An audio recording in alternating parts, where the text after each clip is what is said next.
ഡൽഹി പ്രതിഷേധത്തിൽ പാർലമെന്റ് ഇന്നും പ്രക്ഷുബ്ധമാകും. പാർലമെന്റിന്റെ കവാടത്തിൽ പ്രതിപക്ഷ ധർണ. അമിത്ഷാ ഒളിക്കുന്നത് എന്തിനാണ് എന്നാണ് ചോദ്യം. അമിത്ഷാ എവിടെ എന്ന ചോദ്യം, അതായത് അദ്ദേഹം പാർലമെന്റിൽ എന്തുകൊണ്ട് വരുന്നില്ല എന്ന ചോദ്യവുമായി ആ ബാനർ പിടിച്ചാണ് ഇപ്പോൾ നമുക്ക് ആ ദൃശ്യങ്ങൾ കാണാൻ. സാഗരിക ഘോഷിനെയും പ്രിയങ്ക ഗാന്ധിയും അടക്കം വനിതാ MP മാർ മുമ്പിൽ നിൽക്കുന്നു. പി ബസന്താണ് വിവരങ്ങളുമായി ചേർന്നത്. ബസന്ത്, പാർലമെന്റ് കവാടത്തിൽ തന്നെ MP മാർ ഇപ്പോൾ സമരം നടത്തുകയാണ്. ഇന്നും ഈ വിഷയം പാർലമെന്റിൽ ഉന്നയിക്കപ്പെടുകയാണോ?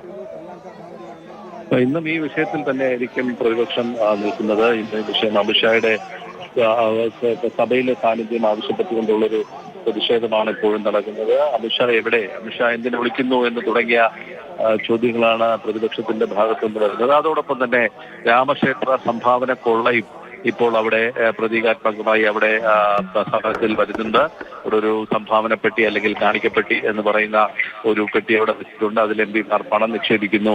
ഈ പണമൊക്കെ, രാമന്റെ പണമൊക്കെ എവിടെ പോകുന്നു എന്നാണ് ചോദ്യം. അത് BJPയുടെ ഓഫീസിലേക്ക് ആണ് മുദ്രാവാക്യം വിളിക്കുന്നത്. സമാജ്വാദി പാർട്ടി അംഗങ്ങളാണ് രാമക്ഷേത്ര കൊള്ളയുമായി ബന്ധപ്പെട്ട സമരത്തിന് നേതൃത്വം നൽകുന്നത്. ഇന്ന് സഭയിൽ സുപ്രീം കോടതി ജഡ്ജിമാരുടെ എണ്ണം കൂട്ടുന്നത് സംബന്ധിച്ച ബില്ലാണ് ലിസ്റ്റ് ചെയ്തിട്ടുള്ളത്. പക്ഷേ ഈ പ്രതിപക്ഷത്തെ സംബന്ധിച്ചിടത്തോളം ഇന്നും അമിത്ഷായുടെ സാന്നിധ്യം തന്നെയായിരിക്കും പ്രധാന വിഷയം. മറ്റു നടപടികളൊന്നും വേണ്ട എന്നുള്ള തരത്തിലേക്കാണ് കാര്യങ്ങൾ നീങ്ങുന്നത്.